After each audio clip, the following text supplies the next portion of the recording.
Hello दोस्तों, मेरा नाम है सौम्य। तो मेरे पास 4 बसेस है। एक ये 2 रुको आगे जाके बताता हूँ।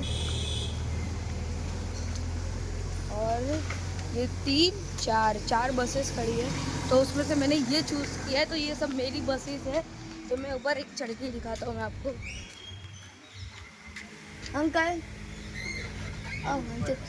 मुझे ऊपर है मोबाइल की। चलो दोस्तों, मैं आपको बस अंदर का चीज़ दिखाता हूँ। डोर है और ये देखो पूरी फुल एसी क्लास बस है। फुल एसी क्लास बस। और पहले दूसरे से पकड़ना चढ़ना पड़ता था, लेकिन हम नहीं।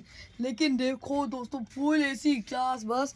नीचे यहाँ पे सोने का, ऊपर सोने का, ऊपर यहाँ पे सोने का, सब जगह यहाँ पे सीट अवेलेबल है। तो मैंने ये बस चूज़ किया है ताकि मैं इस बस पे जा सकूँ। चलो मैं आपको सब बस के इंटीरियर्स दिखाता हूँ। चलो पहले मैं ये सामान यहाँ पे रख देता हूँ। अब मैं चप्पल निकाल के पहले